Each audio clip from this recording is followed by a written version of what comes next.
À vous toutes et tous d'être là pour cette avant-dernière séance du Conseil municipal de l'année. En termes effectivement de communication, bien sûr, les procurations. Donc M. Chambil donne procuration à M. Schilling, Mme Kopp donne procuration à Mme Bonabo, M. Zimny jusqu'à son arrivée à M. Sperlin, Mme Bertrand jusqu'à son arrivée à Mme Selmazik, Mme Dachstein à Mme Alpvax, M. Steuer donne procuration à M. Thiercy, M. Maire, il n'est pas là, jusqu'à son arrivée à Mme Pister, Mme Odyssée est là, oui, donc pas de problème. Mme Gorgol, jusqu'à son arrivée, donne procuration à M. Steiner, mais je pense que, voilà, il est là. Et M. Lang, jusqu'à son arrivée à M. Brême. Y a-t-il d'autres procurations? Pas de procuration, ben alors j'ai finalement et bien évidemment le regret, et je pense que nous avons tous le regret, de vous rappeler le décès de M. Pierre-Laurent Braconnier, au moment finalement où on met en place la patinoire. Pour mémoire, finalement, il est entré à la ville de Saint-Avold le 1er octobre 1968, à l'ouverture de la piscine municipale. Il était bien sûr chef de bassin à la piscine municipale, mais je pense que ce qu'on retiendra de lui, c'est sans doute, bien sûr, son contact, son sourire, sa volonté d'être à la patinoire et de faire le maximum de ce qu'il pouvait faire. Et je crois quelque part qu'il a été un grand monsieur qui savait aider les autres. Et je crois que quelque part ça mérite à la fois le respect, mais pas beaucoup de commentaires. En tous les cas, je souhaiterais que nous puissions observer une minute de silence à sa mémoire.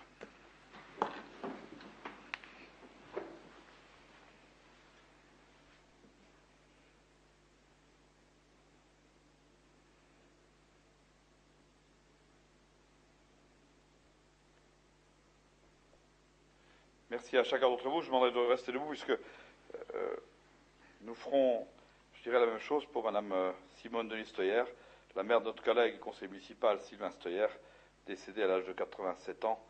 Je souhaiterais aussi que nous puissions tous ensemble être à ses côtés.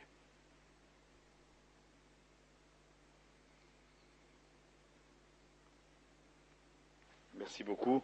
En redonnant bien sûr nos condoléances respectives aux familles éplorées. Divers remerciements m'ont été adressés. Ils émanent de M. Sakani, directeur général hospitalier, pour la participation des agents de la ville dans l'investition des 14e assises du bénévolat. Je crois que ça a été un grand moment sympathique.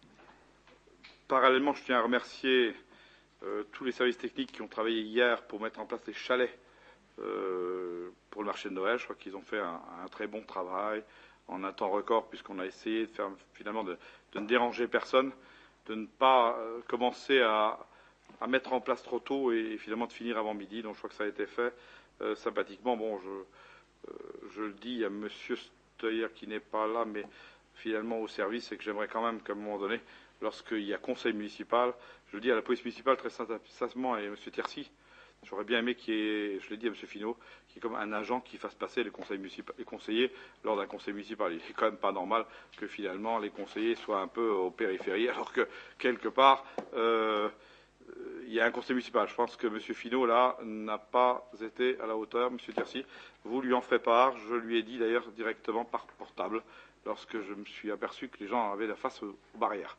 Je crois qu'on peut faire des choses, mais quand il y a conseil municipal, Monsieur le directeur général des services, oui, il y a des choses qui se mettent en place. Voilà.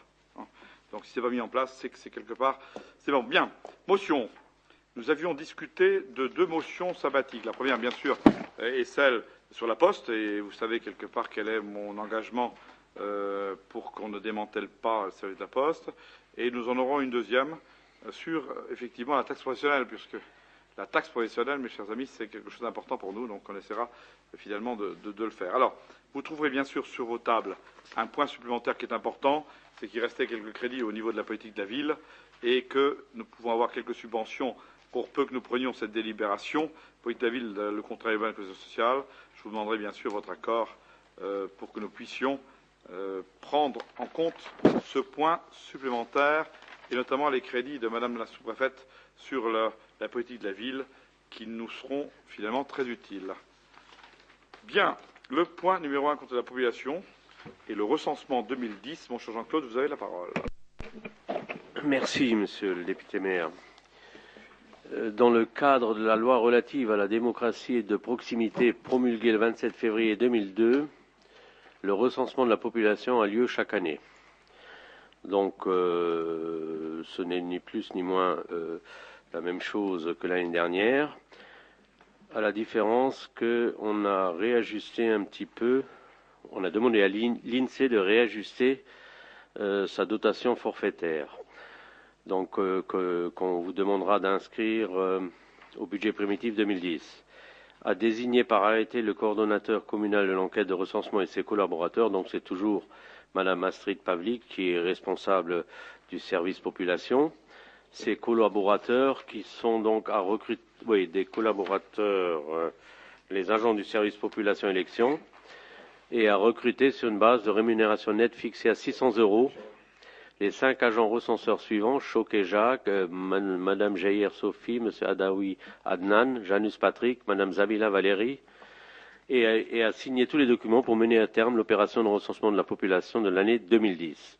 Les crédits nécessaires de cette rémunération et pour les cotisations y afférentes seront à prévoir au budget primitif 2010. Y a-t-il des questions? Monsieur. Voilà, je me fais porte-parole de l'ensemble de la liste d'opposition. Nous n'en doutons pas. Je me fais porte-parole de l'ensemble de la liste d'opposition. Nous n'en doutons pas. Vous répétez, donc je répète. Vous l'avez déjà dit, donc voilà. Vous avez dit, je me fais le porte-parole de. Oui. Je dis, nous n'en doutons pas. Ah, vous avez recommencé à dire, je me compris. fais le porte-parole de. Je répète ce que j'ai dit, nous n'en doutons pas. Donc vous avez bien compris ce que j'ai dit. Voulez-vous que je répète encore ce que j'ai dit? Non, c'est pas la peine, il n'y a aucun problème. On peut rester comme ça longtemps. Non, mais je m'excuse, j'ai pas bien compris ce que vous m'avez dit. D'accord. Alors on est parti. Donc, ne répétez pas encore, parce que sinon je serais obligé de redire encore une fois ce que j'ai dit. Donc, sur le bien fondé de la nomination de la troisième personne de la liste, qui appartient à la police municipale, ouais. et on pense que, bon, ça serait pas judicieux de mettre cette personne. Bon, donc, alors vous pensez, c'est bien, vous pensez bien, et moi je pense au contraire. Donc finalement, quelque part, nous ne sommes pas d'accord, M. Boulanger, ce n'est pas la première fois. Alors, nous passons au vote s'il le faut. C'est terminé.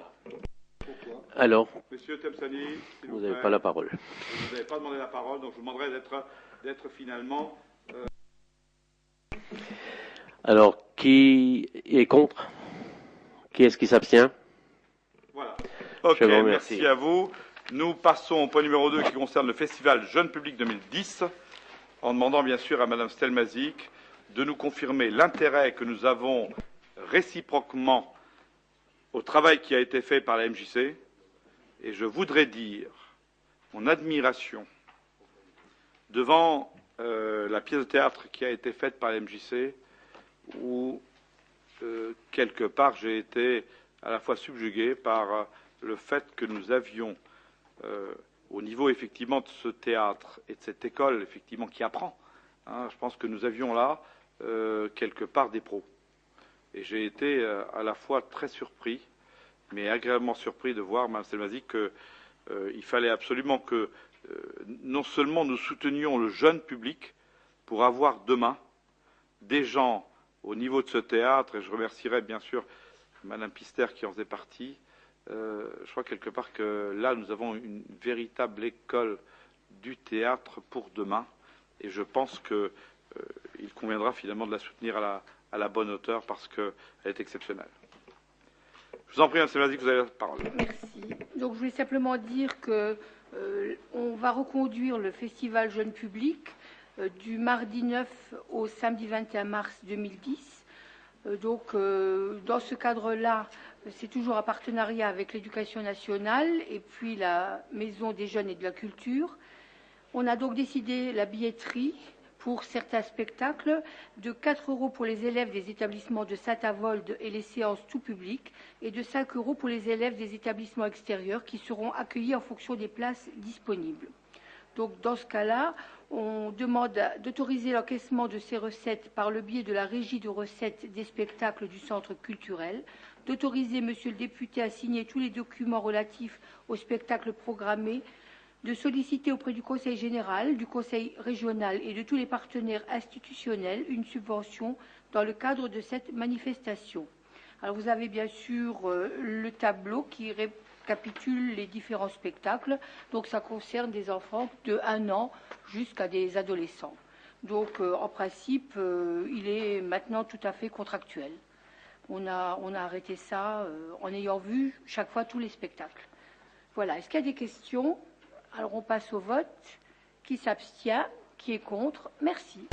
Merci. Je vais passer la parole au point numéro 3 à Mme Pister, tout en finalement nous félicitant tous ensemble de l'ouverture de la cantine scolaire aux Colonnades, puisque la cantine scolaire a été ouverte aujourd'hui dans l'ancien restaurant France Télécom. Je trouve que c'est important. Je demanderais quelque part à Mme Feul peut-être de faire un petit reportage là-dessus. C'est important de quelque part. Ça a été fait? Voilà, donc c'est bien. Donc c'est bien fait. Elle m'a précédé, donc je l'en félicite. Mme Pister, vous avez la parole. Merci, Monsieur le député maire. Alors moi, je vous propose une modification de la délibération que nous avions prise le 9 juillet 2009, puisque certaines mesures ne sont plus en adéquation avec les projets éducatifs des enseignants. Aussi, la commission des affaires scolaires propose par conséquent de remplacer les classes transplantées qui étaient supérieures à un maximum de 14 jours, par les remplacer par les classes de découverte de 4 jours, visite historique. Donc le reste des classes ne change pas, classe nature, sortie neige et séjour européen. Y a-t-il des questions? On peut passer au vote. Qui est contre? Qui s'abstient? Merci. Je souhaiterais finalement quelque part aussi, j'avais une petite réflexion à faire par rapport à cette épidémie potentielle finalement de grippe H1N1, sur la façon dont les enfants vont avoir les devoirs, comment ça se passe, etc. Donc je voudrais quelque part qu'on réfléchisse au service scolaire, mais pour l'avenir aussi, à tous les enfants qui manqueraient pendant ces périodes, comment c'est prévu, comment l'ordinateur peut venir au secours d'eux, comment on peut avoir les devoirs par Internet, est-ce que nous sommes branchés sur l'ensemble des écoles pour que ça puisse se faire, etc., etc., etc. J'aimerais bien que la commission scolaire examine ça d'une façon très claire, de façon à ce que, quelque part, on puisse faire. Alors, vous savez quel est mon attachement, et je l'ai dit d'ailleurs à Mme Cossio-Morizet sur le grand emprunt, quelle est l'importance de mettre le haut débit partout où c'est possible, ce qui nous permet de travailler chez nous plutôt que finalement le faire ailleurs. Donc c'est important pour nous et pour notre territoire, au même titre que le CO2, de pouvoir effectivement intensifier les actions haut débit sur notre territoire. Donc ça c'est important et c'est pour cette raison que je voulais voir et savoir surtout comment étaient programmées les absences éventuelles des élèves des classes, quel que soit le cas de figure, absence pour ceci ou absence pour cela, et comment nous pourrions finalement justifier d'un contact direct entre l'école et l'individu qui se trouve chez lui. Voilà la finalité. Pas tellement pour l'histoire de grippe, pas l'histoire de grippe, en se disant quelque part, un enfant qui, pour une raison X ou Y, manquerait 15 jours, 3 semaines d'école, comment, parce que je ne sais pas, comment quelque part les choses sont organisées derrière pour faire en sorte que les devoirs puissent se passer via l'informatique. Et c'est là qu'on arrive finalement à notre EDB, c'est là qu'on arrive au fait quelque part qu'on est connecté, comment on l'est et sous quelle forme, et quelque part aussi à dire est-ce que le grand emprunt pourrait, d'une manière ou d'une autre, bien évidemment, nous aider sur ce point. Madame Joubert, vous lancez, je vous ai vu arriver très sympathiquement, donc je vous salue, et quelque part, vous avez lancé une grande main sympathique vers le ciel. Alors le ciel vous a entendu. Donc en fait, je voulais juste signaler que de nombreuses familles n'avaient pas encore de matériel informatique ni de connexion Internet au débit, mais pas parce qu'il y avait un problème lié à un manque de volonté pour s'équiper, mais parce qu'il y a de la précarité et qu'il y a des familles de toute façon qui ne pourront pas faire travailler leurs enfants par ce biais-là, parce qu'il y a un manque financier qui fait que la famille ne peut pas être outillée de ce système Internet. Donc c'est vrai que ce n'est pas forcément ceux qui en ont le plus besoin qui pourront bénéficier de cette prestation. Maintenant, il faut savoir quand même qu'au niveau de l'inspection académique, il y a des services qui sont là aussi pour traiter l'absentéisme et qu'il y a des services aussi d'aide à domicile pour les gamins hospitalisés ou qui ont des problèmes de santé. Et donc, en fait, c'est pas forcément les élus ou la mairie qui pourra répondre à tous les besoins, parce qu'il suffit pas de mettre un enfant devant un écran pour qu'il travaille, quoi. Même le CNED se refuse par moment à accepter la demande, par exemple, des enfants des gens du voyage, parce que ça les déconnecte d'une vie sociale, parce que parfois c'est la solution de facilité que de rester chez soi. C'est un danger, hein, parce qu'il y a beaucoup de gamins qui au départ disent maman, il me faut l'internet parce que j'en ai besoin pour les exposer, j'en ai besoin pour travailler avec l'école et tout ça. Mais en fait, certains gamins sont absents parce qu'ils ont pris l'habitude des jeux virtuels, de la relation à l'écran. Et il y a beaucoup de gamins qui développent des phobies scolaires parce qu'ils sont claqués devant l'Internet et devant les écrans à la maison et qu'ils n'ont plus envie de sortir parce qu'il dehors il fait froid, il pleut et il y a des contraintes. Il y a des effets pervers. Bien. Alors, Il y a Mme tous les cas de figure. Il y a tous les cas de figure. Je sais que vous voyez tous les effets pervers partout. Moi, j'aimerais qu'on enlève les effets pervers et que, simplement, on réfléchisse ensemble, hein, et ce n'est pas du tout une histoire d'effets pervers, à l'application théorique et pragmatique du haut débit vis-à-vis des absences scolaires. Et je voudrais que l'adjointe en charge des affaires scolaires me propose un projet innovant que nous essaierions de faire aboutir en matière d'absence scolaire, ce qui n'est pas du tout lié, M. Joubert, finalement au fait que le parent, etc., c'est l'idée, tout simplement, que demain, dans la société du haut débit vers laquelle nous allons, qu'on le veuille ou qu'on ne le veuille pas, vous et moi, que nous puissions faire du haut débit une action qui soit une action perfectible, mais aussi performante, au niveau de l'absentéisme des écoles et des classes. Et je pense quelque part que nous pourrions avoir un projet innovant, finançable, dans le cadre à la fois du CUCS et à la fois de la commune et à la fois peut-être de la mairie. Alors commençons par nous-mêmes, en essayant de faire en sorte d'examiner, et ce sera tout le travail de la commission que je lui demande de faire, l'absentéisme par rapport au haut débit. Comment pourrions-nous y répondre? Voilà la question que je pose à la commission des affaires scolaires, que je demande de voir réunir dans les 15 prochains jours. Ma question est simple. Comment, par rapport effectivement à l'absentéisme, nous pourrions, quelque part, trouver une solution acceptable par rapport au haut débit que nous avons mis en place, qu'il soit existant, non existant, c'est à nous de le faire, ou par rapport finalement à les applications liées à la télévision locale ou autres. Je pose une vraie question de fond qui n'a rien à voir avec dire finalement on laisse celui-là devant l'ordinateur ou pas devant l'ordinateur. Je me pose la question parce qu'aujourd'hui on ne rattrape pas aussi facilement les cours qu'on pourrait le prétendre et l'absence des élèves, si c'est finalement pour maladie et pour un temps, reste, qu'on le veuille ou qu'on le veuille pas, préjudiciable. Donc je voulais qu'on y réfléchisse ensemble. Et vous savez qu'on a des commissions mixtes, donc l'opposition et finalement la majorité peuvent très bien réfléchir à un problème de fond que j'aimerais voir examiné, sur lequel je souhaiterais un rapport avant la fin de l'année. Voilà finalement l'objet de ma demande, sans polémique. Hein. Mais bien sûr, non, mais on est d'accord, mais... Non, mais Madame Joubert, je crois qu'on travaille... Non, attendez, je crois qu'on travaille toujours en complémentarité. J'ai dit qu'on faisait opposition-majorité.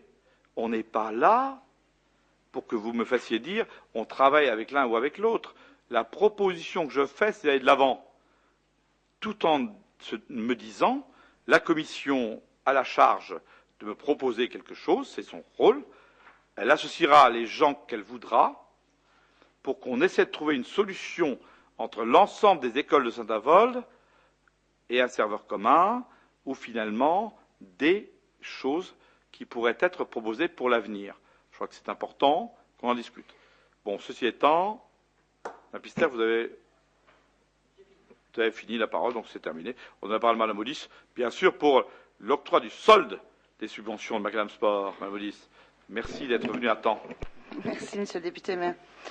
Mais comme chaque année, à cette période de l'année, nous proposons donc au Conseil municipal d'octroyer le solde des subventions dans le cadre des opérations Macadam pour l'année en cours, action qui est menée en partenariat avec le Conseil général et qui concerne les jeunes de 11 à 17 ans.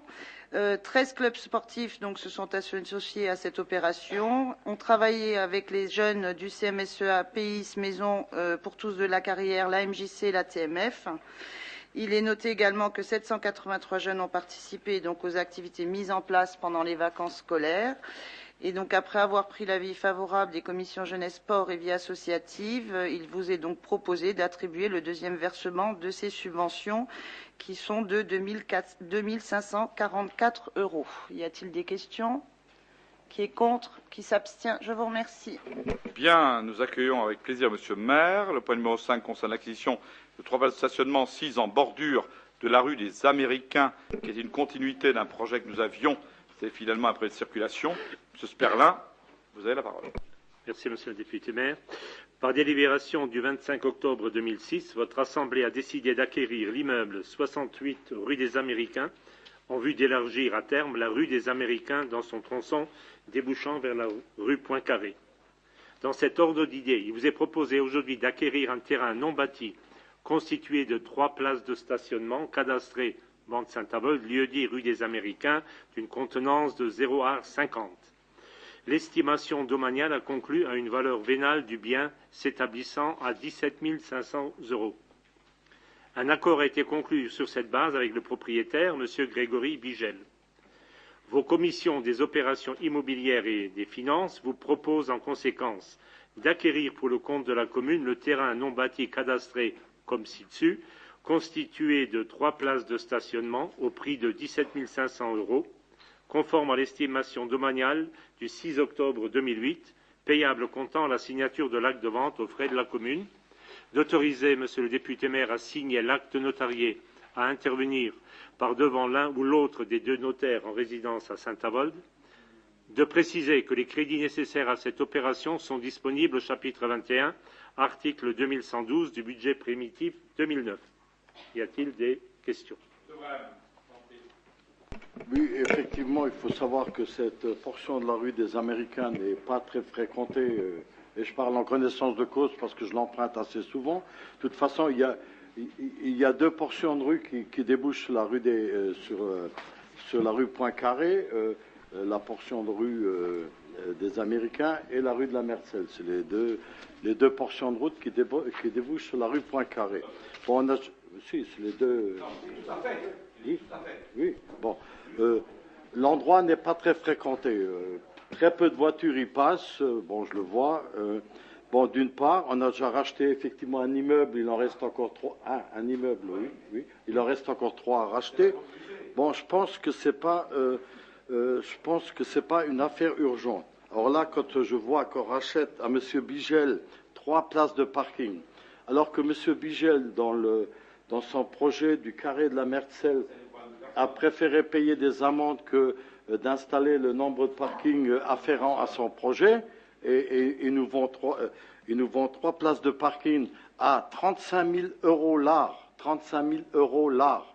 Hein, parce que là, c'est 3 places qui ont une contenance de 0,50 à 17 500. Ça fait bien 35 000 € l'art. Les domaines sont d'accord avec nous, monsieur. Alors, quand on achète, on achète au prix fort. Quand on vend, alors là, on vend vraiment 35 000 € là. Alors là, ce qui est clair, je m'interroge.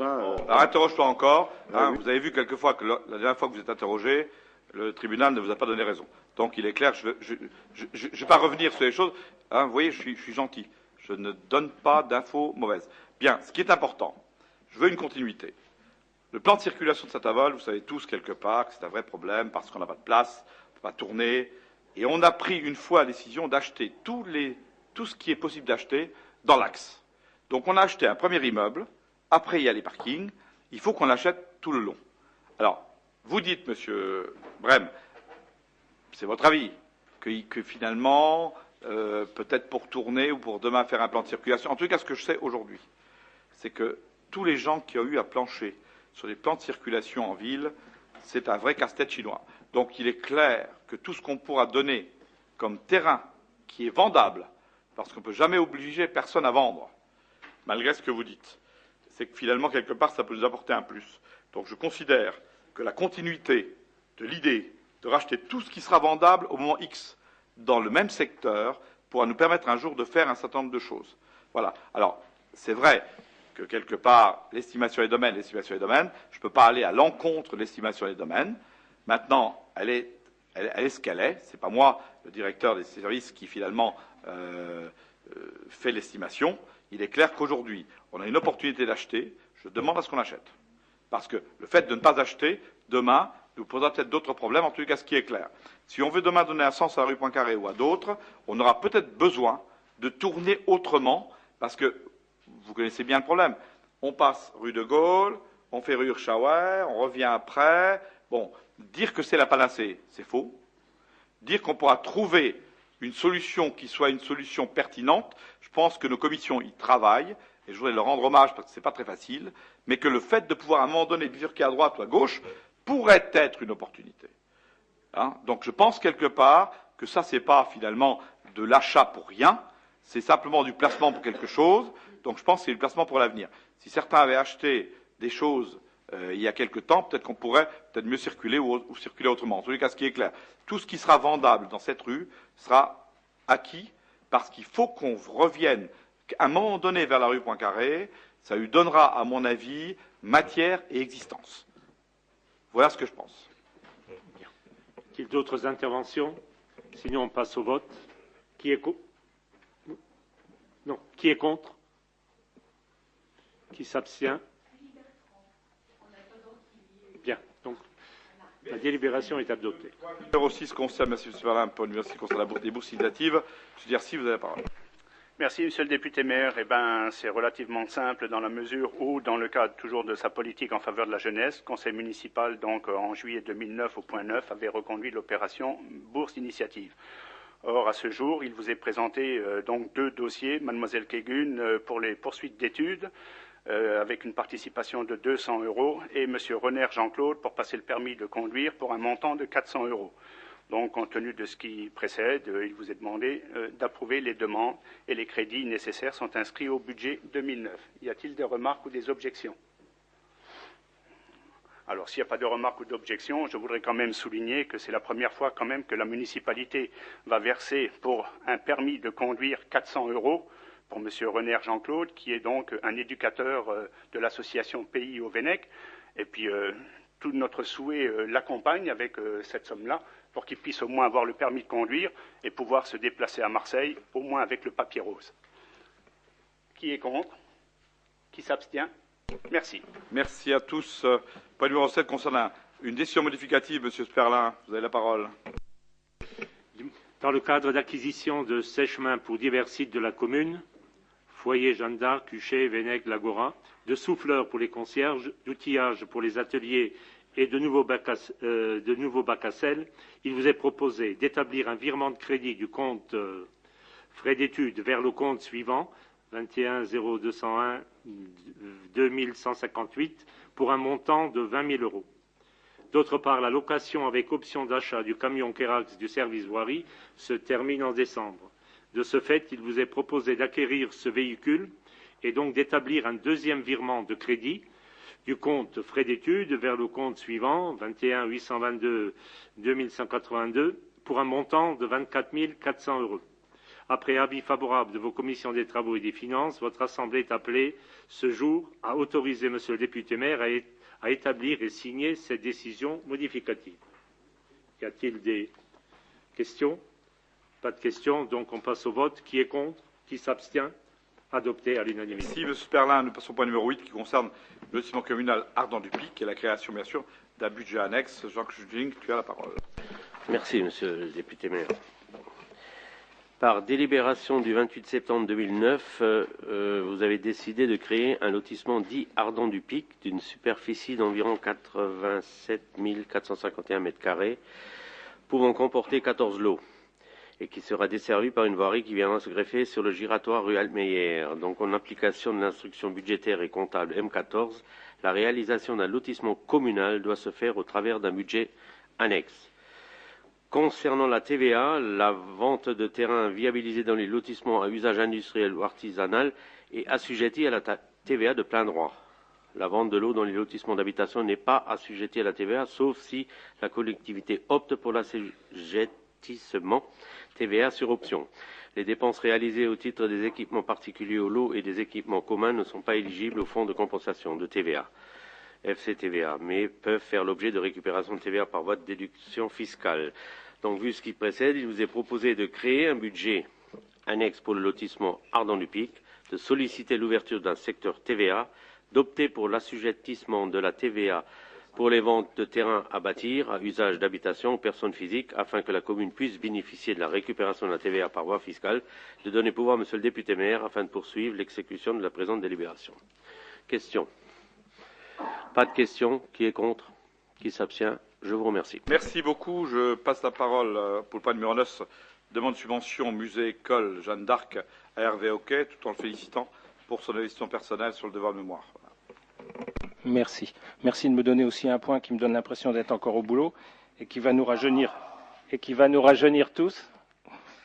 Donc la classe école, la classe musée de l'école Jeanne d'Arc demande comme chaque année une subvention de 500 € pour financer son matériel et notamment pour innover cette année avec un kit pédagogique.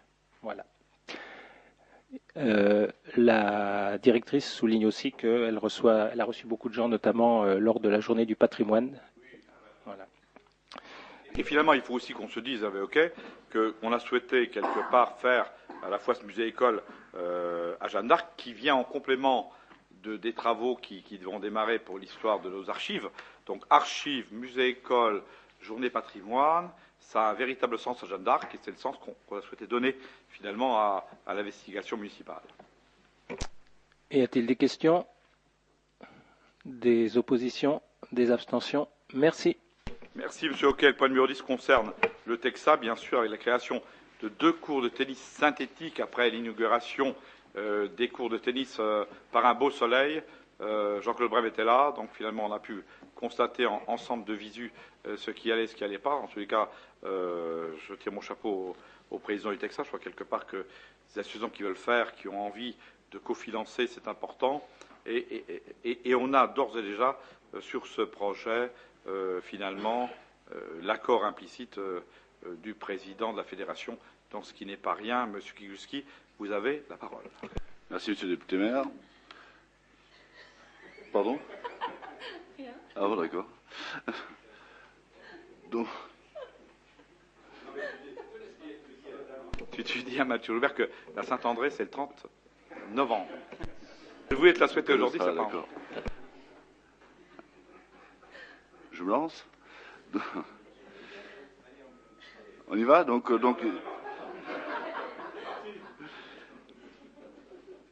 cette délibération concerne donc à remplacer 2 cours extérieurs qui sont en terre battue et qui ne permettent plus la pratique de sport de tennis normal.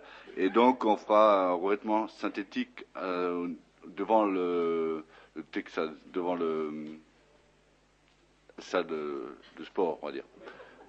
Vous m'avez trouvé, madame Thierry, je vois ça. Et voilà, donc, voilà. Les 2 amants ont trouvé finalement des choses. Voilà. Non, ce qui est important de dire, Jean-Claude Brem l'a vu, c'est que finalement, bien sûr, il y a beaucoup de verre de gris et beaucoup de choses effectivement sur les tennis aujourd'hui qui sont les tennis en terre battue. On sait très bien qu'on n'a pas le temps qu'il faut et que finalement, quelque part, il faut beaucoup d'entretien sur ce type de terrain. Aujourd'hui, la fédération pousse pour du terrain synthétique qui finalement nous pose moins de problèmes d'entretien.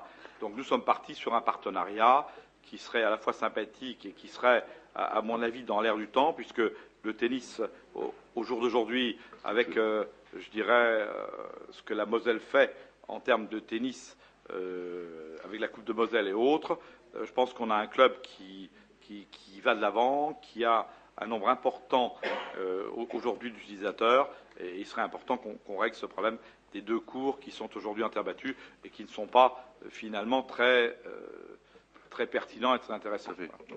Donc les services de bâtiments et sport travailleront de concert pour la réalisation de ce projet, dont l'enveloppe prévisionnelle est de 155 480 €, toutes taxes comprises.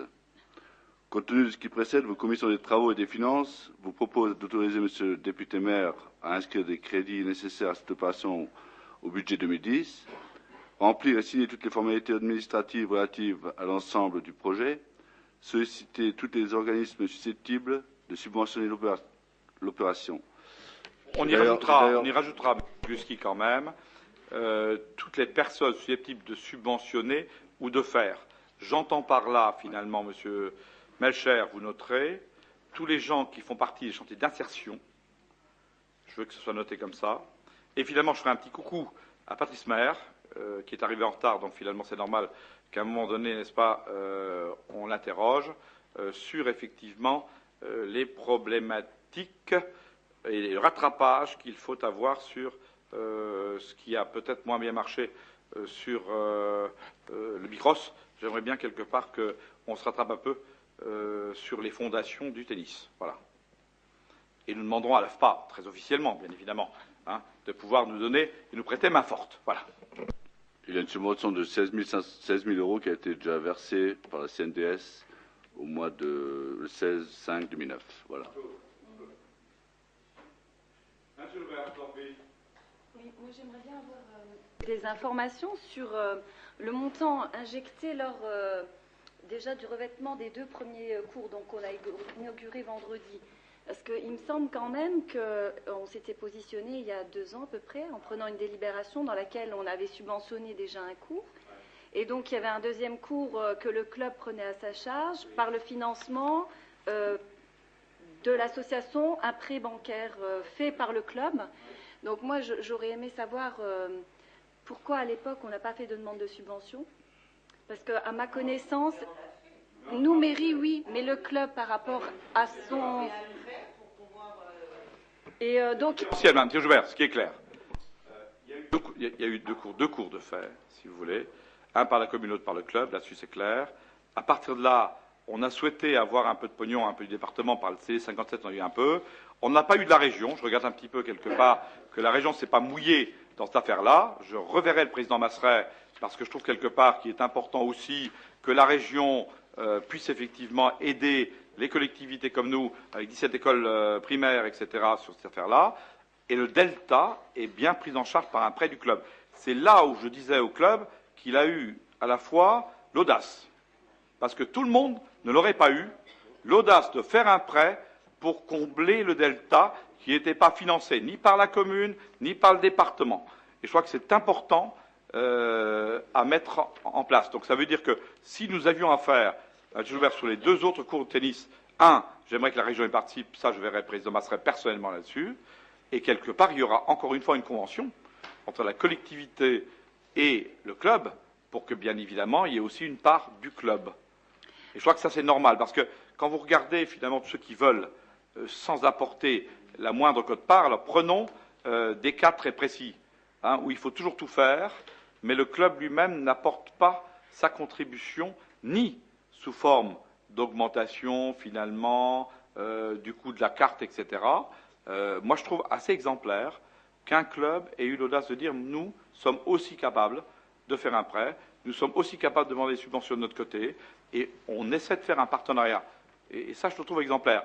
Alors si d'autres le faisaient comme ça, les synthétiques iraient peut-être plus vite. Voilà. Oui.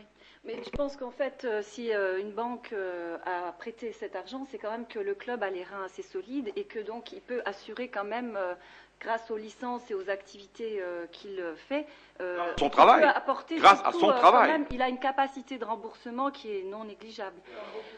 Et donc, je voulais savoir, je voulais aussi savoir si... Je voulais savoir... Vous voulez en venir à quoi? Ceux qui travaillent, et ceux qui travaillent bien, et ceux qui encaissent les cotisations, ceux-là, il faudrait peut-être dire non ou... Ah non, j'ai pas dit ça. Ah bon, d'accord. Alors, j'écoute ce que vous dites, d'ailleurs. Voilà. Et je suis très intéressé par ce que vous allez dire. Non, parce que je voulais savoir aussi si le poste d'éducation... Bah oui. Bah oui, mais moi, je suis pas dans cette émission-là. Alors, attendez, quand M. Boulanger m'a interpellé tout à l'heure, il m'a dit « Je parle au nom de mes collègues ». Alors je voudrais redonner. Moi je voudrais dire à M. Boulanger les choses claires. Essayez-vous entre collègues de vous donner au moins l'info qu'on n'ait pas chaque fois à redire la même chose. En tout cas, nous, on le fait au niveau de la majorité. Alors, essayez nous aussi, finalement. vous inquiétez pas. Mais par rapport à ce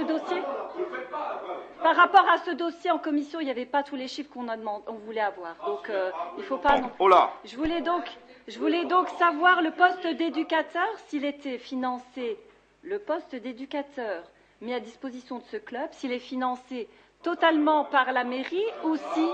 Mathieu Joubert, alors stop, ça fait partie, Mathieu alors Joubert. je vais vous dire maintenant où je veux en venir. Si, alors, je vais vous non, dire ça fait partie. Non, vous allez en venir nulle part parce que je donne plus la parole. Ce qui est clair. On est en démocratie. Alors on est en démocratie. Vous avez le droit de parler. Alors vous avez le droit de parler. Vous avez le droit de parler. Alors nous sommes création de 2 cours de tennis synthétiques. Alors, s'il y a une autre question, vous ferez une demande, Mathieu Joubert, vous ferez une demande, pas du tout, vous ferez une demande très sympathique, Mathieu Joubert, qu'on soit calme et sympathique.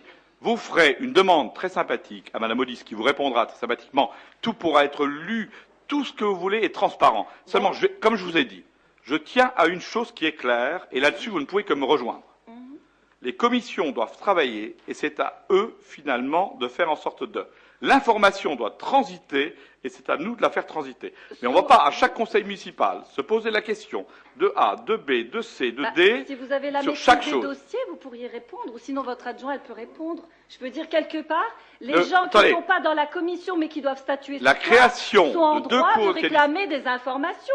C'est quand même pas le Mathieu privilège des personnes qui on sont parle dans aujourd'hui, les on parle aujourd'hui de création vous faites de 2 cours de tennis. rétention de l'information. Ah non, oh même là vis-à-vis là, de votre certainement équipe. pas. S'il vous Non, plaît. c'est pas grave. Bon, alors je vais en venir là où je veux en venir. Non, vous Les n'avez plus la parole, personnes c'est parti. responsables Vous de n'avez plus de clubs parole. m'ont interpellé Madame Joubert, vous n'avez plus la parole. C'est terminé. C'est que vous avez la parole. Ah bon. Je trouve quand même que c'est regrettable parce que vous avez plus la parole. Vous ne permettez pas à la démocratie. Vous n'avez plus la parole. Donc c'est M. instance. Kikuski qui a la parole. C'est très grave. Voilà, donc y a-t-il d'autres questions? Oui, monsieur le maire, justement. On reste dans la création de côté, ça. Oui, non. On n'est pas sur l'éducateur ni sur le... Non, je resterai sur ce projet. Vous avez sollicité monsieur le maire pour ce projet. Je crois qu'après son expérience désastreuse sur le Bicross, je m'interroge sur le... Bon, Nous sommes, monsieur Brem, cette fois-ci d'accord pleinement. Pleinement. Voilà. Bien. M. Kikuski, vous avez toujours la parole. Y a-t-il d'autres questions? M. Kikuski, vous avez la parole. Y a-t-il d'autres questions? Madame Bessin. Voilà. Dans le même ordre d'idée, hein. On n'est pas à l'écart de la création de 2 cours de tennis. Pas autre chose. On est parti. Je voulais savoir pourquoi ce club, on lui donne tellement d'argent. Il y a quand même des clubs qui... Madame Bessin, allez. Madame Bessin, il faut vraiment maintenant qu'on arrête finalement. Alors, si vous savez pourquoi on donne tellement d'argent à ce club, ce club qui essaie lui-même de faire un grand effort, moi je trouve quelque part très indécent qu'on puisse aujourd'hui condamner les clubs qui osent. Alors ça veut dire, Madame Bessin, je vous mettrai... je demande... Madame Bessin, simplement, voilà ma réponse. Je demanderai... Non, je ne coupe court à rien du tout, au contraire. Au contraire, je coupe court à rien. Je vous propose, Madame Bessin, de rencontrer Monsieur le Président Schorp, qui est le président du tennis club, et je demande à mes services de bien vouloir préparer une réunion entre vous, Madame Bessin, et Monsieur le Président Schorp, pour répondre effectivement à votre question, mais et vous lui direz... répondre à la question que si, mais vous lui direz... Vous ne connaissez pas ma question, vous ne m'avez pas laissé si. la poser. J'ai pas su mais la si, poser. mais si. Mais pourquoi on donne tellement d'argent au président Schorp? Donc parce qu'il y a des clubs qui réclament quand même des équipes nocturnes. Madame Bessin, j'ai proposé moi que vous rencontriez directement le président Schorp. Est-ce que quelque part, Madame Bessin, c'est pas, Madame Audis, vous n'avez pas la parole. C'est ce bordel. Ici, c'est un conseil municipal. C'est pas, tout le monde fait pas n'importe quoi. Il y a un président, c'est clair. Madame Bessin, c'est clair, je demande, alors vous viendrez ou vous viendrez pas, à Monsieur le Président Schorp de vous rencontrer pour vous expliquer quelque part. Et vous lui direz, vous-même, les yeux dans les yeux, la chose que vous m'avez dite. Pourquoi la commune vous donne autant d'argent? À mon avis, il n'est pas du même avis que vous. En tous les cas, C'est Ah, bah, lui-même c'est sûr, hein. qui vous donnera la réponse. Ah, bah, C'est lui-même qui donnera la réponse, Pas dit d'accord comment, hein. On est clair. Ça, Monsieur Guy. une vérité de la palisse, là. C'est les présidents des assos à qui vous donnez pas d'argent qu'il faut aller voir, monsieur le député. Vous avez parlé sans que je vous donne la parole, donc vous ne l'aurez plus dorénavant. Monsieur Maire et Madame Audis souhaitent la parole. Monsieur Maire d'abord, Madame Audis ensuite. Ceux qui ont levé la main. Moi, je fais Les juste autres, remarque, Monsieur voilà. Brem, il n'y a que ceux qui font rien qui ne se trompent pas. Merci. On est clair. Madame Audis. Je pense qu'aucun club de la commune n'a à se plaindre des travaux qu'ils nous demandent. Ces travaux sont régulièrement faits. Et si vous parlez d'un club, citez-moi-le, c'est lequel? Parce que là, vous êtes en train de dire qu'on donne au tennis club en privant un autre club. Attendez, oh là, oh là. Ah, mais bien sûr. Qui a demandé la parole? J'ai interdit depuis aux des joueurs années, Tepsali, j'ai l'AXA interdit nous aux demande- joueurs. Vous parliez d'éclairage, là, à l'instant, à la carrière. On lève la main. Marcel Schmitt. C'est différent. Toute demande est traitée, toute demande est Toute demande est traitée par les services techniques, par les services travaux quand ça les concerne. Personne, et avec brio, exactement, personne n'est lésé, je suis désolée, et les choses se font au fur et à mesure. Là, c'est une demande de réhabilitation de terrain de tennis. Il y a des demandes de subventions à faire, on a des partenaires à solliciter, donc on vous présente ce projet, on n'est pas encore en train de les faire. Pour l'instant, on instruit le dossier pour pouvoir commencer à faire les demandes de subventions. Donc voilà, parler du sujet et non pas d'autre chose. Pas du tout, pas du tout. Arrêtez de faire. Il y a de l'ostracisme Vous rêvez par tout rapport seul. à des clubs. De Temsani à la qui, parole, eux, Mme ont Thiojoubert n'a aussi pas des la parole. licenciés et pour lesquels Madame vous n'injectez pas autant d'argent. Mme Thiojoubert n'a faites pas la des privilèges à parole. certains clubs Mme et Thiojoubert pas n'a pas la parole. Et la prochaine clubs fois. ont des pas droits. Il y a des clubs qui ont. Nadine, bon. Madame Audis, pardon. Bien. Tranquille. Voilà, je voulais juste répondre à Madame Bessin, puisqu'elle parle de l'AXA, et Madame Thirouni-Joubert qui parle de l'AXA. Est-ce que vous connaissez l'AXA? Vous le connaissez depuis quelques mois, parce que Monsieur Marcel Schmitt intervient là-dedans. Mais la piste d'athlétisme, le sautoir, le machin, ça fait 27 ans. Monsieur Arter a toujours promis. Monsieur Schmitt était au conseil municipal avec Monsieur Arter. Monsieur Corral était avec Arter. On nous a toujours promis, ça n'a jamais été fait. Mais pour 5 gosses, faire autant, je ne suis pas d'accord. On n'est pas du tout sur le sautoir de M. Marcel Schmitt. Nous sommes maintenant sur les cours de tennis de M. Schorp. Vous voyez comment ça dérive. M. Kigulski, c'est vous qui faites dériver les choses, alors maintenant, abusez. Passons au vote. Donc, qui c'est qui est contre? Qui s'abstient? Merci beaucoup. Je voulais profiter. Voilà, profitez vite, d'avoir M. le Kigulski. micro. Allez. 2 minutes. Pour dire Une que. minute.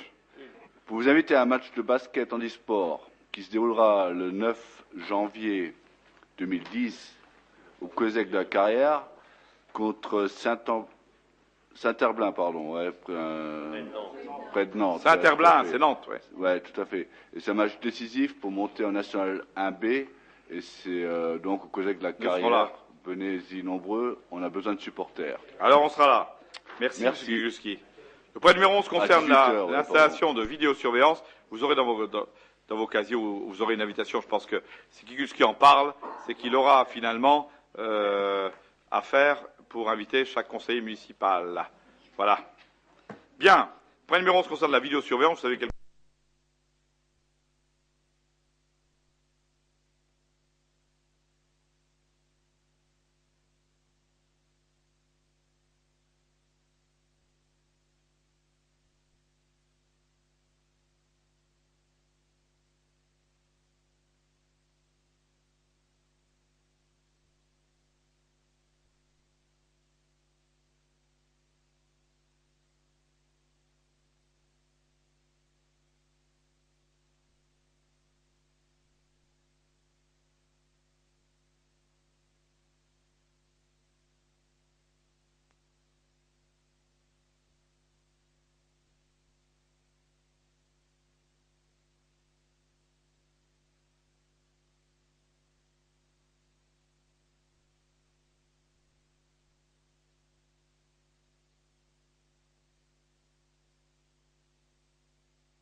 par Wi-Fi sur la police municipale, qui elle-même sera bien sûr amenée à traiter les informations. Alors sur le traitement des informations, ce qui est clair, tout le monde ne sera pas amené à les traiter. Il n'y a que 2 ou 3 personnes agréées qui seront amenées bien sûr à traiter la problématique. Alors sur l'idée, bien sûr, gare routière, ça me semble important, centre commercial à la Carrière, parking Gossec et zone du Gros-Hêtre et le boulevard de Lorraine. Bon, je pense que c'est une chose importante. Alors s'il y a d'autres secteurs dont vous avez eu connaissance qui finalement mériteraient qu'on se fasse aider de la vidéosurveillance, parce que pourquoi on met la vidéosurveillance? Parce que finalement on ne peut pas mettre un policier devant chaque personnage. Je crois qu'il est important que la vidéosurveillance nous vienne en aide. Alors ce qui est important aussi, c'est qu'on a quand même eu une subvention de 40 000 €, ce qui est quand même pas négligeable pour le faire au titre de la politique de la ville. Donc je crois que c'est important qu'on puisse le faire. Et puis ensuite, si vous avez, vous, les uns et les autres, d'autres problématiques de rassemblement dans certains endroits, on m'a parlé hier d'un autre problème que je confie à M. Thiercy, en disant finalement sur le NIDEC, Jean-Claude, on me parle aussi de quelques cambriolages de garages et de rassemblements qui me semblent peut-être de nature A. Donc je demande à ce qu'on regarde aussi les secteurs qui sont un petit peu différents. En tout cas hier, lorsque j'étais au COSEC de la Carrière, on m'a parlé d'éventuels cambriolages sur les garages du NIDEC. Bon, je sais qu'il y a quelques rassemblements là-bas. À voir s'il y a lieu ou pas. Jean-Claude, tu me le diras aussi par rapport à un certain nombre de choses pour qu'on soit pertinent dans ce qu'on fait. Des questions, M. Brem? Par rapport à toute cette vidéosurveillance, bon, je prendrai quelques exemples. La gare routière, il y a déjà une personne qui est chargée de veiller à ce qu'il n'y ait pas de troubles manifestes. Apparemment, il n'y a pas... On ne peut pas dire que... Mais on a mis des caméras dans les bus quand même. Hein. C'est-à-dire que la commune a mis des caméras. On est des gens qui stationnent sur les quais en attente. Oui, dans la salle d'attente, en attente de prendre des bus. Il y a toujours une personne qui veille. Bon, les fois que je suis là-bas, je vois que ça se passe relativement bien. Bon, après, par rapport à la caméra qu'on veut installer, parce qu'il existe déjà une caméra qu'on a installée dans la zone du Gros-Hêtre. Oui, on a déjà installé une caméra. Bon, alors que là-bas aussi, quand vous voyez pendant la belle saison des gens qui font du quad sur l'air on fabrique le béton sans que ça dérange personne, sur le chemin à l'arrière près de la forêt qui font du quad, qui s'amusent avec des voitures aussi, personne ne voit rien, personne n'a rien vu. Hein? Au vu au sud, tout le monde, et personne n'a rien vu. Aujourd'hui, on va mettre des caméras. La caméra là-bas, je vous dis, elle ne va pas résister longtemps. Elle ne va pas résister longtemps. Hein. Ah non, elle va servir de cible, hein, parce qu'il y a des tireurs d'élite. Non, monsieur Temsani, le soir, il y a des fois des coups de feu qui partent de là-bas. Non, passez là-bas, c'est pas vrai, il n'y a pas de gens qui faisaient du quad là-bas, il n'y a pas, non, personne. Bon. Mais Jean-Claude, ce qui est clair, ce que tu dis est vrai. C'est que finalement aujourd'hui, bien évidemment qu'on a à surveiller un certain nombre de choses. Et on a à surveiller la pratique à partir de l'accueil des gens du voyage jusque finalement dans les déplacements dans la ville. On sait très bien quelque part quand il y a aux gens du voyage un certain nombre de gens qui arrivent, il y a forcément sur la ville un certain nombre de déploiements qui existent. Et on sait très bien quelque part qu'il y a des quads sur la zone du Gros-Hêtre, mais rassure-toi, l'autre jour quand on était en réunion rue Poncelet, on nous a aussi expliqué que dans la rue Poncelet on tournait, que Château d'Eau on tourne, ça existe aussi là-haut, c'est pas spécifique. Que même finalement sur les aménagements qu'on a fait dans la descente de la Carrière, certains se permettent encore de passer sur une route. Ça, on le sait. Ce qu'on veut simplement dire, c'est faire ou ne pas faire. Mieux vaut faire, Jean-Claude, parce que le jour où il y a un problème, on aura peut-être un indice qui nous permettra de faire en sorte de. Alors, je suis d'accord quelque part sur le fait que la fonctionnalité, je crois que c'est quelque chose de plus. Mais en tous les cas, moi, je peux dire deux choses. Un, on a mis des caméras dans les bus. Depuis qu'on a les caméras dans les bus, il est clair. Qu'on est un peu plus tranquille qu'avant. Alors je ne dis pas que c'est la panacée. Ça ne sera pas la panacée, surtout et quelque part. Et là je rejoindrai Mme Thiroux-Joubert. Surtout quelque part que finalement, on n'est pas dans une phase ascendante économiquement. Qu'on a beaucoup plus de gens au chômage qu'avant, puisque vous savez quelque part, et Jacqueline Copp, si elle était là, vous le dirait, que sur le secteur de Forbach, on a augmenté quasiment le chômage de août 2008 à août 2009 d'environ 29%, et que sur l'arrondissement de Boulay, qui est l'arrondissement voisin, on en est à 40%. Donc ce qui est clair aussi, c'est que finalement, les problématiques viennent aussi de l'appauvrissement, un certain nombre de choses. Donc ça, j'avoue, mais il est clair qu'en termes de sécurité, je préfère que nous fassions le maximum pour sécuriser effectivement nos personnes, les biens et les personnes et la sécurité. Ça me paraît être un impératif, et c'est pour ça que je vous demande à tous d'être d'accord avec ça. Ça n'enlèvera rien, c'est pas une caméra qui regarde les uns et les autres, c'est un truc qui est là pour la sécurité, pour que nous trouvions les coupables dès l'instant où il y a excès. C'est pas du tout, pour embêter Pierre et Paul. Même Bessin, je vous en prie. Et je vous écoute, voyez-vous. Voilà. Et je vous laisse parler en plus. Merci. Je suis tout à fait d'accord, et les caméras, c'est dissuasif. Les gens le savent, ils se tiennent à carreau. Mais est-ce que vous ne croyez pas que le problème risque de se déplacer, parce qu'ils sont malins aussi? De toute façon, les gens qui veulent faire du mal, ils trouveront toujours un coin tranquille, à l'abri des regards et de tout. Et à ce moment-là, il faudrait presque mettre des caméras partout. Quoi. Je suis désolée, et on est d'accord, mais c'est une simple réflexion, prenez le cas, finalement, des choses qui se passent actuellement. Bon, la presse s'en est fait l'écho, à Dourdal, ou quelque part, bon, on a bouffé, je sais pas, X moutons à l'un ou à l'autre. Alors, attendez. Mathieu Hubert, laissez-moi terminer. Aujourd'hui, nous avons eu tout récemment, Thierry le sait, tout récemment, on a eu le même cas de figure, avec le docteur Messinger, qui finalement a eu le même problème avec des mouflons. C'était pas Dourdal. Mais dans le même secteur. Ça veut dire qu'à un moment donné, comme dit Mme Bessin, les choses changent de secteur, mais ça n'empêche pas qu'il faut finalement trouver les coupables. On ne peut pas se permettre aujourd'hui de laisser chacun faire tout ce qu'il veut, n'importe quoi, n'importe comment. Et je suis d'accord avec Mme Bessin, on n'a pas, nous, 1000 solutions. On a quelques solutions, mais ne pas les mettre en place, c'est mauvais. Au moins ceux qui ont ça, c'est dissuasif. Maintenant, quelque part, bien sûr que peut-être qu'ailleurs, il se passera d'autres choses, mais c'est à nous.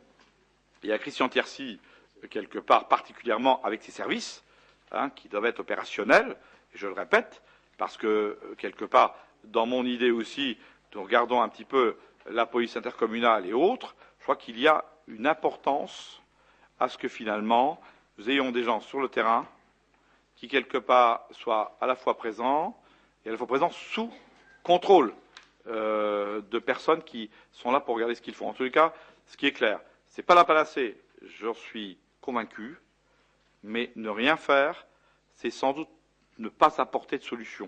Et je crois qu'il faut qu'on apporte de véritables solutions. On ne fera pas tout. Il y aura toujours des endroits où finalement on repoussera. Je me souviens chez M. Boulanger que quelque part le kiosque a servi et sert peut-être encore. D'autres endroits sont encore là. Ce que je vous demande de me rapporter en termes d'information, c'est les endroits que vous, en tant que conseil municipal, dont vous avez connaissance, qui mériteraient qu'on s'y intéresse. Ça m'interpelle. Voilà. Monsieur Thiercy. Je voulais en droite ligne avec ce que vous venez de dire, monsieur le député maire. Moi, le terme vidéosurveillance, je me souviens très bien, il vous a choqué à un certain moment, et je profite de la présence du chef de projet du contrat urbain de cohésion sociale qui est présent ce soir, pour souligner qu'aujourd'hui, on doit parler non pas de vidéosurveillance, mais de vidéosécurité. Madame Bessin l'a bien souligné, même si le problème serait éventuellement déplacé, on ne doit pas oublier qu'un certain nombre de familles subissent au quotidien justement toutes ces dérives. Donc, en espérant que cette vidéo sécurité, cette vidéo tranquillité puisse leur donner un espoir de revivre un petit peu dans leur quartier, c'est tout le mal qu'on peut leur souhaiter, parce que les coups de téléphone qui abondent en mairie, qui abondent à la police municipale, on peut comprendre des fois que des personnes soient un petit peu blessées dans leur amour-propre, dans leur orgueil, dans leur vie de famille, dans leur comportements respectifs, et je pense que c'est une excellente chose d'avoir mis ça en place, et heureusement que Madame le commissaire, heureusement que Madame la sous-préfète ont vraiment validé ces 5 projets-là sur les 6 présentés. Je sais qu'il y en a d'autres. Monsieur le député maire vient de parler du quartier Nidec. Il y aurait éventuellement encore le City-Stade devant la Maison pour tous, rue du Château d'Eau. Je pense que Jean-Claude, étant à proximité, tu peux pas dire le contraire, parce que surtout en été, le soir, à minuit, 1h, 2h du matin, on les voit et on les entend encore. Donc on a fait de telle sorte à ce qu'avec Énergie, le lampadaire soit coupé à 22 heures ou 23 heures le soir en été, pour que vraiment il y ait de la tranquillité aussi. Donc, quoi qu'il en soit, la vidéosécurité, je pense que c'est le leitmotiv qu'on doit avoir et je voudrais qu'on enlève la vidéosurveillance. Merci. Bien, alors si c'est la vidéo tranquillité, tant mieux. On pourra finalement essayer finalement d'accepter le terme. Monsieur Tepsani, vous avez demandé la parole et après stop, on en vient bien sûr au vote. Oui, monsieur le député maire, je voulais juste donner un petit exemple. Cette semaine, on a retrouvé un évadé. Mais grâce à qui? À la vidéo sécurité, dans un petit village. Et là, on a vu que le gars ne vivait pas dans la forêt, il vivait dans un quartier. Et grâce à qui? Grâce à la vidéo surveillance. C'est tout. Bon, le tout, c'est qu'elle fasse effectivement preuve, et ça, je vous rejoindrai tous, qu'elle fasse preuve d'efficacité. Alors, l'efficacité, M. Thiercy, c'est que, quelque part, au-delà des belles paroles, je vous verrai vendredi matin, avec votre directeur, M. Filot, pour que nous regardions bien. Parce qu'avoir la vidéosurveillance, c'est bien, mais qui est à l'écran de l'autre côté, c'est encore mieux. Comment sont traitées les infos, c'est encore mieux. Donc ça, je veux le voir avec vous et M. Filot. Qu'on soit bien clair, effectivement, sur la façon dont on agit. Voilà. Alors.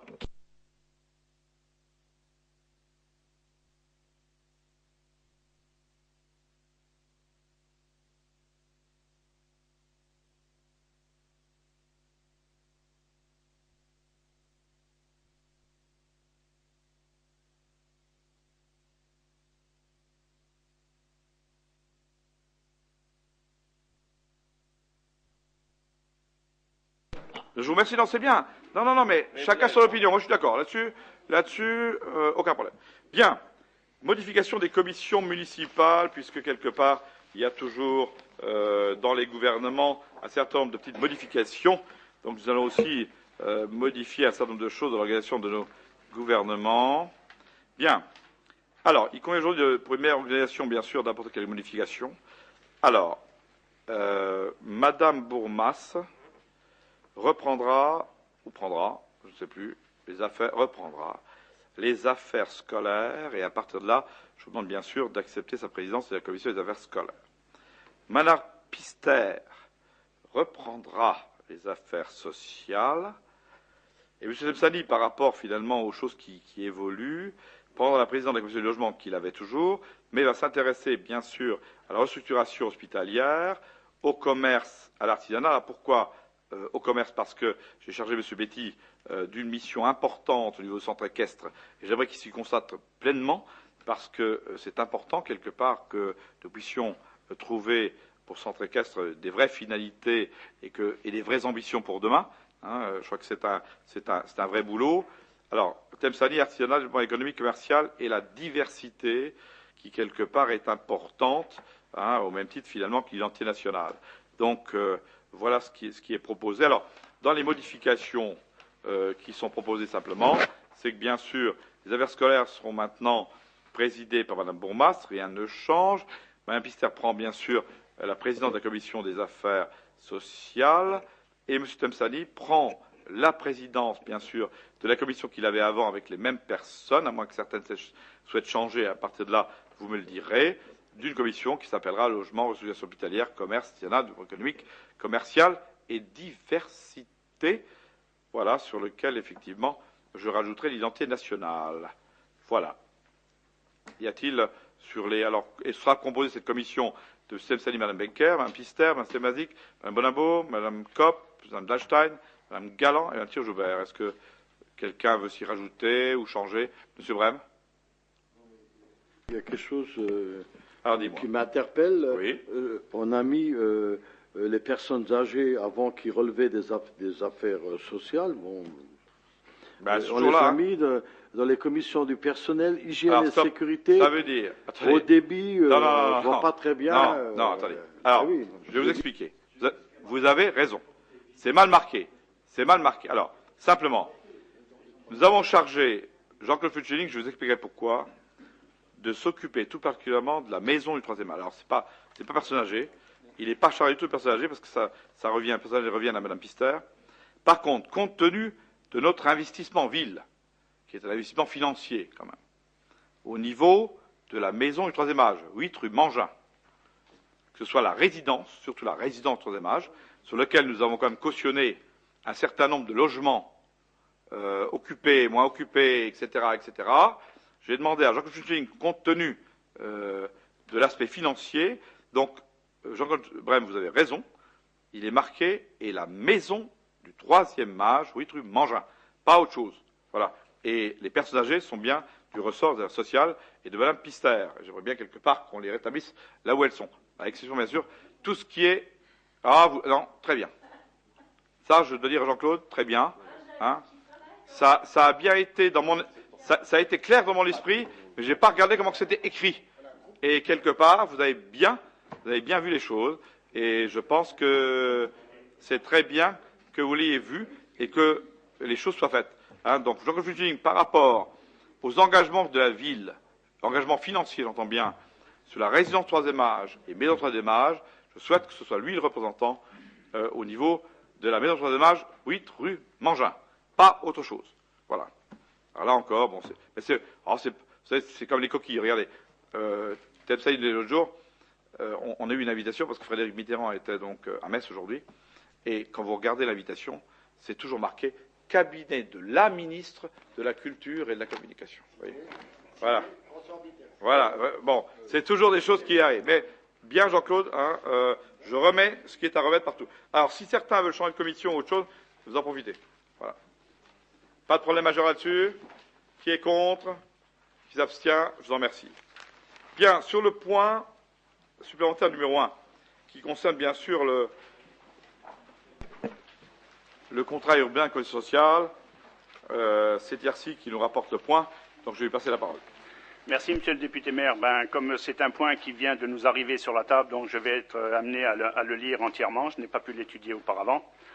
Donc, courant juin 2009, Monsieur le préfet délégué de l'accès, donc l'agence de cohésion sociale pour l'égalité des chances pour la Moselle, demandait à tous les territoires concernés par le contrat urbain de cohésion sociale de recenser les besoins en termes d'actions complémentaires au programme signé le 11 mai 2009, et ce, par le biais de ses chefs de projet.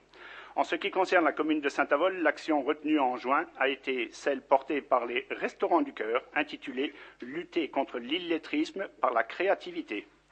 Monsieur le préfet, délégué de l'accès pour la Moselle, a validé notre proposition et soutient la réalisation de cette action en allouant une subvention État-CUX à hauteur de 3 000 € par notification du 7 novembre réceptionnée le 19 novembre 2009 dans nos services.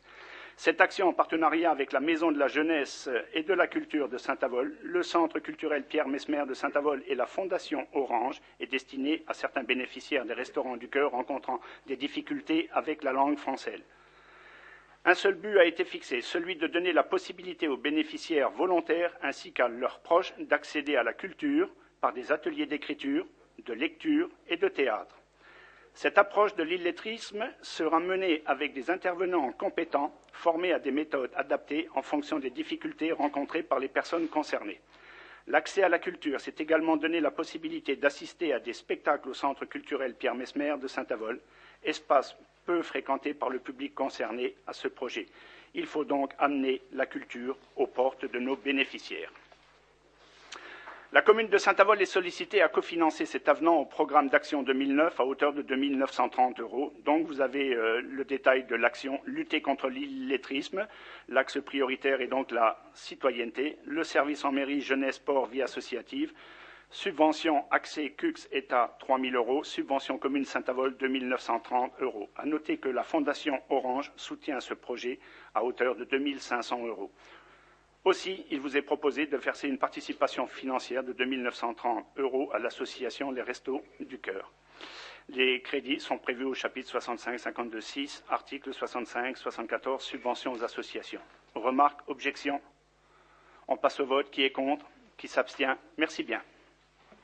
Merci, Monsieur Thiercy. Je passe finalement à la motion contre le changement du statut de la Poste qui nous avait été effectivement proposée par Madame Thiault-Joubert. Donc, vous l'avez sous les yeux. Je vais pas revenir sur sa rédaction. Ce qui est important de dire, c'est qu'aujourd'hui, finalement, la Poste, c'est des points de contact importants.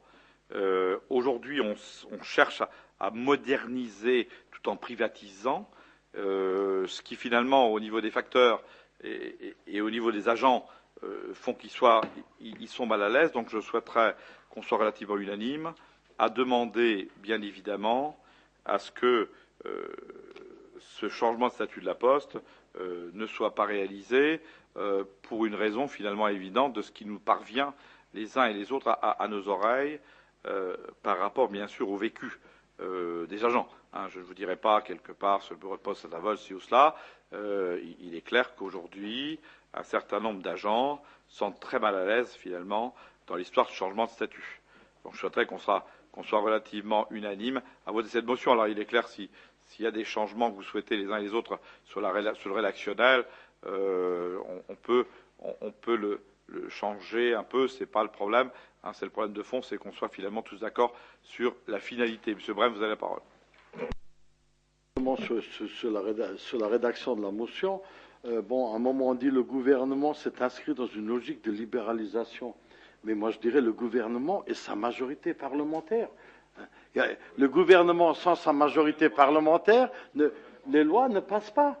Les lois ne passent pas. Bon, il y a eu le problème, il y a ce problème-là, il y en a bien d'autres, je ne veux pas revenir sur ce problème d'EDF, sur tous les problèmes qui ont engendré... Quand on dit le gouvernement, on dit le gouvernement, on peut voir après... Ah ben oui, non, mais avec sa majorité parlementaire, il ne faut pas essayer quelque part de se dédouaner. Ah non, c'est la majorité parlementaire qui votera à l'Assemblée nationale. Moi je suis contre, qui votera.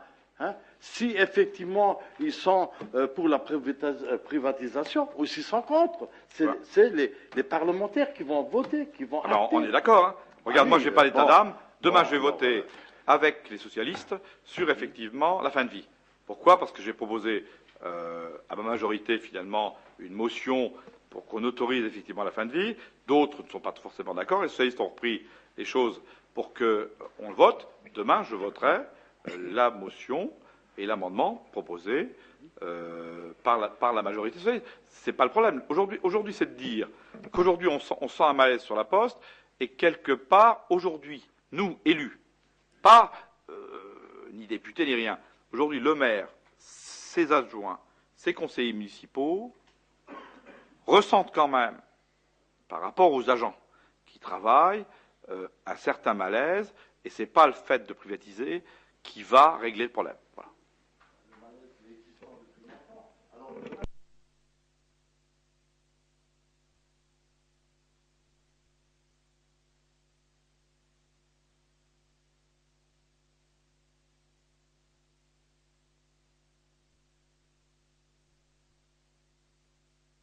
Oui, moi je serais encore plus global. C'est la première phrase dit la Poste sera soumise à la concurrence européenne. Alors moi, ce qui me gêne, c'est pas le gouvernement et la majorité qui le soutient, c'est le PPE et les socialistes au niveau européen qui votent tout cela et qui ont dégoûté les Français, qui fait qu'aux dernières élections européennes, 60% n'ont pas voté. Moi, je crois que le problème, il est beaucoup plus grave et vient de bien plus haut. Voilà. Oui, et Hervé Hocquet a raison. Et regardez, aujourd'hui, finalement, l'Europe et les règlements et la réglementation européenne nous obligent à un certain nombre de choses qui, quelque part, n'est pas du tout, finalement, ni dans notre esprit, ni notre volonté de faire. Et ça c'est vrai. Le supranationalisme, quelque part, nous gêne aussi. Ceci étant, on est d'accord sur le fait que, voilà, le gouvernement, ça c'est une libéralisation, bon ça c'est clair. Si on veut mettre sa majorité, moi je ne suis pas contre le fait. Mais on ferait référence à ce moment-là aussi au supranationalisme européen, d'Hervé Hocquet. Sous réserve des deux choses-là, est-ce que tout peut être adopté ensemble à l'unanimité? Voilà, qui est contre? Merci. Sur effectivement la taxe professionnelle, qui nous pose un autre problème, sur lequel je ne suis pas d'accord non plus, bien évidemment. Alors, pour ne pas que nous ayons des problèmes rédactionnels, je demanderai dans la semaine à M. Melcher de bien vouloir réunir M. Funcheling et M. Tlemceni, Mme Bessin et M. Brem, au nom de la Commission des finances, pour finalement nous proposer quelque chose qu'on adoptera ce soir, le principe finalement du mécontentement des élus face à ce que le gouvernement veut faire. Je souhaiterais qu'il y ait une motion qui sorte d'ici, mais on la rédigera, je dirais, après coup. Il est clair qu'elle sera adoptée consensuellement, et la rédaction, je laisserai Funcheling Temsani, M. Brem, Mme Bessin, nous faire une rédaction commune, de façon à ce que ce soit tous clairs sur le fait qu'on ne peut pas finalement demain demander tous les sacrifices aux collectivités au motif qu'il faudra répercuter, n'est-ce pas, sur les administrés un certain nombre de choses. Je crois qu'il faut être aujourd'hui conscient que nous avons, en 2010, on nous a assuré qu'on aurait euro par euro exactement la même chose. Pour 2011, bon, avec l'Assemblée, on a rectifié un petit peu. On demande au Sénat aujourd'hui de faire encore mieux, mais il est clair qu'il y a quelques inquiétudes, au moins chez nous, sur finalement la façon dont on voit les choses. Alors, bien sûr qu'on a eu des assurances. Alors, on se posait la question finalement des péréquations. Vous savez quelque part que sur les centrales comme Cattenom, puisque Cattenom est écrété, il y a un écrêtement et finalement on reçoit encore un peu de sous de l'un ou de l'autre. Donc l'idée aujourd'hui, c'est de voir un petit peu ce que ça devient, parce que ce qui est important, c'est que demain on ne peut pas permettre aux collectivités d'exister si on ne leur donne pas la ressource suffisante. Alors je vous demande pas de faire un débat public parce que ça ne sert à rien, mais finalement de voir tous les quatre et de faire une rédaction claire, à moins que quelqu'un soit pour la taxe professionnelle et finalement ce qui est prévu par le gouvernement pour sa suppression. Il est clair que si la suppression de la taxe professionnelle profite aux entreprises, il faut garantir par ailleurs, là-dessus je suis d'accord que ça profite aux entreprises, parce que nous on a besoin d'emplois, mais il faut garantir par ailleurs finalement le financement des collectivités locales. Et je demanderais quelque part que la motion soit faite dans ce sens-là, et par les uns et par les autres, de façon à ce qu'on trouve une motion commune. Et je vous demanderai d'adopter, bien sûr, sur le fond, cette motion, pour exprimer le mécontentement des élus de base, et notamment des élus de Saint-Avold, quelque part, qui profitent, comme vous le savez, très largement dans le fonctionnement de la taxe professionnelle, sur effectivement ce qui est prévu comme réforme faite par le président de la République. Voilà. Monsieur Brem. Monsieur le maire, parce que là, mercredi dernier, vous étiez à l'Assemblée nationale, hein, oui. Un de vos collègues, je ne me souviens plus de son nom, UMP, est intervenu justement pour la suppression de la taxe professionnelle, et je vous ai vu applaudir. Alors quelque part, ça m'a... Je suis perplexe.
Le premier à soulever le problème en disant c'est pas normal. Je souhaiterais quelque part que nous fassions cette motion qui sera finalement votée aujourd'hui et qui permettra finalement d'exprimer notre mécontentement et finalement notre soutien pour que on maintienne bien sûr les financements des collectivités locales.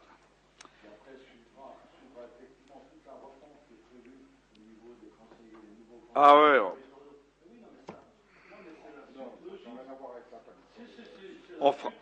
Jean-Claude, on fera à ce moment-là d'autres motions.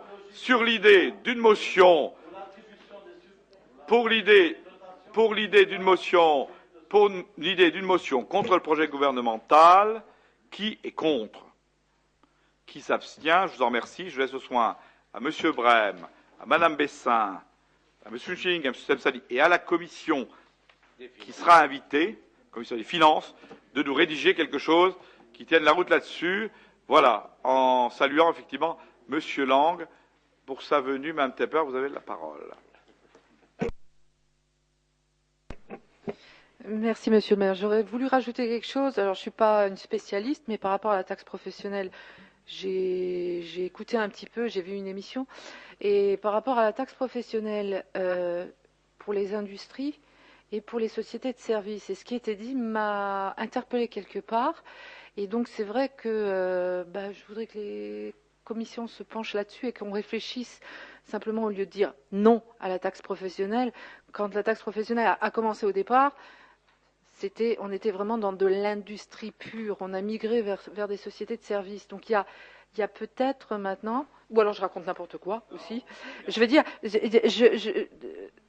on ne peut pas être pour ou contre en bloc comme ça. Tout simplement, la commission des finances aura de ma part un certain nombre de dossiers, dont un certain nombre d'exemples de sociétés locales.